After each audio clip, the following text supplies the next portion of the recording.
도내 주요 정당의 도당 위원장과 함께 선거 준비 상황 또 판세를 분석해보는 연속 대담 세 번째 순서입니다. 오늘은 고은실 정의당 제주도당 위원장 자리했습니다. 안녕하십니까? 안녕하십니까? 네. 자, 이제 지방선거가 일주일밖에 남지 않았는데 네. 도당 위원장이시기도 하면서 또 지역구 도의원 후보로 나오셨지 않습니까? 네. 그래서 1인 다역을 이렇게 맡다 보니까 또 많이 바쁘실 것 같기도 하고 또 힘든 점도 많으실 것 같아요. 어떠세요?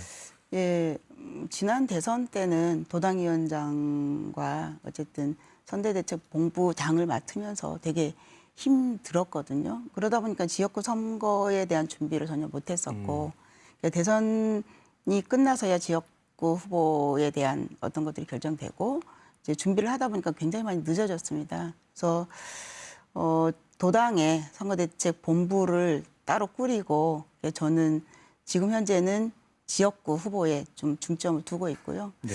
그럼에도 제가 이제 장애인 후보다 보니까 선거운동 하기에는 녹록지 않은 것도 사실이긴 합니다. 그렇죠. 네네. 네. 또 건강 좀 잘 챙기면서 또 선거운동 하셔야 될 것 같고. 예, 고맙습니다. 그럼 이번에 정의당에서는 어떤 지역구에 어떤 후보들이 출마를 했나요? 현재 저희 정의당은 저 포함해서 3명의 후보가 지금 준비를 하고 있습니다. 아시는 것처럼 저는 아라동을 선거구인 아라이동, 영평동, 월평동에 출마를 하고 있고요. 저는 이제 지난 4년의 의정 경험을 좀 내세우고 있고 또 복지 현장에 30년 이상 있었던 경험으로 어쨌든 현재는 이제 돌봄 전문가라든지 복지 전문가를 내세우면서 선거를 준비를 하고 있습니다. 그리고 저희 일도 이동에 박건도 후보가 출마를 하고 있고요. 박건도 후보는 많이 아시는 것처럼 제주 청년사회협동조합 이사장을 했었고 제주 주민자치연대에서 많은 경험들을 한 후보이기도 합니다. 그러니까 젊은 청년이지만 경험은 다른 청년 후보들보다는 다른 그런 후보이기도 하고 이제 차세대 저희 정의당을 이끌 리더다라고 저희는 해놓고 있습니다. 그리고 정의당의 비례 후보는 그동안 이제 평생 대정에서 농사를 지으면서 이제 여성농민운동을 해온 활동가입니다. 그래서 제주도의 여성농민의 회장도 했었고 송악산 개발 반대 대책위원장도 역임을 했어서 지역 문제 해결을 위해서 굉장히 노력해온 후보이기도 합니다. 그래서 저희 이제 정의당에 3명만 출마를 하고 있지만 면면을 보시면 좀 실력도 있고 경쟁력도 갖추고 있다. 그래서 3명 모두 당선을 하면 좀 양당의 어떤 기득권을 좀 균열도 낼 수 있고 네. 또 다당제의 어떤 바람을 불러일으키지 않을까라고 저희는 기대를 하고 있습니다. 네.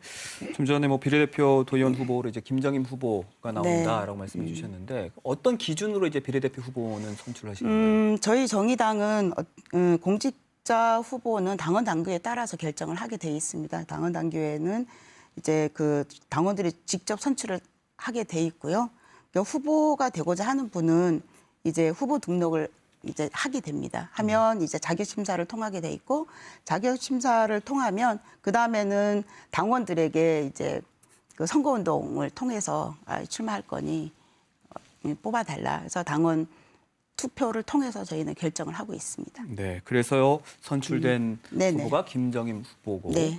정의당에서는 그럼 도당 차원에서 그 후보들이 선거에서 승리할 수 있도록 어떻게 지원을 하고 있습니까?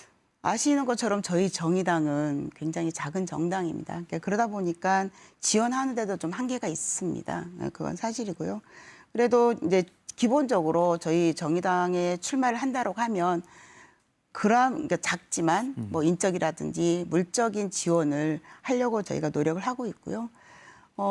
김정임 비례 후보 같은 경우에는 도당의 비례 선대 대책위원회가 꾸려졌습니다. 그래서 전도적으로 이제 지원을 하고 있고요.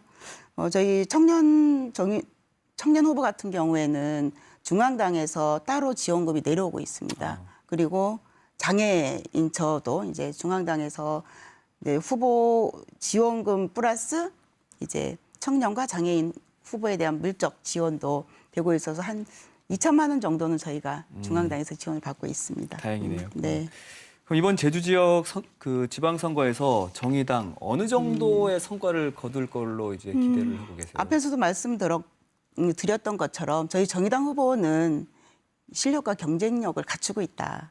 그래서 3명 모두 당선 가능성을 놓고 저희는 얘기를 하고 있습니다. 그렇게 운동도 하고 있고요. 네. 그래서 아마 충분히 가능하지 않을까? 3명 다. 예, 네. 기대를 하고 있습니다. 근데 거기에 비해서는 아까도 보셨겠지만 그 정당 비례대표 그러니까 정당 네네, 지지도 네. 또 비례대표 지지도가 맞습니다. 많이 낮아졌어요. 네네. 네. 이건 왜 그런 걸로 보세요? 뭐 여러 사안들이 있었겠지만 지금은 어쨌든 양당의 이 지지율이 굉장히 박빙이다 보니까 더 그런 것 같긴 합니다. 2014년도에 제가 비례에 출마했을 때도 비슷한 상황이었고요. 그때 제가 6.2% 받았는데 이제 낙선됐거든요. 아마도 저희도 그런 걱정이 있어서 비례 한 명은 반드시 당선시키겠다는 각오도 있고요. 아마 본선에 가면 지지율이 더 높아가지 않을까. 그래서 당선 가능성이 있다고 보고 있습니다. 네. 네. 그럼 이번 선거 유권자들이 뭐 민주당이나 국민의힘 소위 말하는 거대 정당이 아닌 정의당 후보를 뽑아야 하는 이유 좀 말씀해 주시죠. 아마 지난 대선 때를 우리가 돌이켜 보면 거대 양당 정치에 대한 어떤 그 뭐 불편함들이 굉장히 있었습니다. 이러한 것들을 좀 우리가 좀 어떤 벗어나야 된다는 생각들은 다 가지고 있고요. 더 이상 이 양당 체제로만 가서는 안 된다라는 얘기가 아마 선거 말미에 나오지 않았습니까? 그것이 어쨌든 우리 정의당을 좀 선택해야 되는 거라고 저는 생각을 하고 있고요. 그리고 그래야만이 이제 다당제 연합 정치로 갈 수 있는 계기가 될 수 있다고 저희는 생각합니다. 제주도도 마찬가지고요. 이 정치 개혁이 있어야만 저희는 가능하다고 생각하고요. 도지사의 어떤 결선 투표제라든지 아까도 말씀하셨던 것처럼 연동형 비례대표제가 반드시 도입돼야 돼만이 우리 제주도가 그 진정한 특별자치도가 되지 않을까 생각을 하고 있습니다. 그럼 만약에 정의당 후보들이 도의회에 입성을 한다면 가장 최우선시할 정책 뭐 3가지만 간략하게 꼽아주신다면요. 일단 지금 코로나가 이게 지금 되면서 지역 경제가 굉장히 어렵지 않습니까? 그래서 일단 민생을 고려한 정책이 가장 우선이 된다고 저희는 생각을 하고 있습니다. 그래서 저희 정의당에서 그 지역 화폐를 주장해서 3년 전이 저희는 만들어졌다고 네. 주장을 하고 있는데요. 지금 할인 혜택이 멈춰져 있지 그렇죠. 않습니까? 그래서 최우선적으로 예산을 반영해서 할인 혜택을 다시 되돌려 놓겠다. 그렇게 해서 소상공인들이 이제 그 지역 경제를 좀 활성화될 수 있도록 하는 게 가장 먼저라고 생각을 하고 있습니다. 그리고 두 번째는 저희가 제2공항 얘기를 안 할 수 없잖아요. 제2공항에 대한 해결을 어떻게든 하겠다라는 것이고요. 그다음에 세 번째는 대선 때도 저희가 기후 위기에 대해서 굉장히 말씀을 많이 드렸었는데요. 기후 위기가 제주에서 가장 큰 사안이 될 것이다. 그러니까 그럼에도 지금 기후 위기에 대한 어떤 준비가 되어 있지 않다. 그래서 장기적으로 기후 위기에 대응할 수 있는 어떤 시스템을 마련하는 게 가장 중요하지 않나라는 생각을 하고 있습니다. 그럼 그 진보 야권인 녹색당이나 진보당 또 혹은 무소속인 제주가치등과 네네. 어떻게 좀 나름대로의 공조라든지 연대는 이루어지고 있습니까?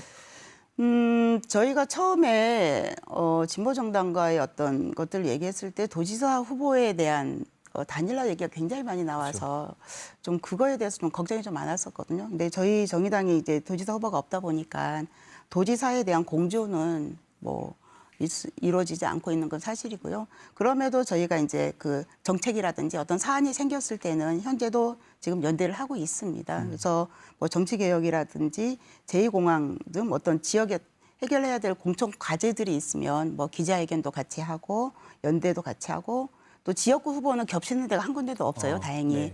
네네. 그래서 연대하면서 같이 기분 좋게 선거운동하고 있습니다. 네.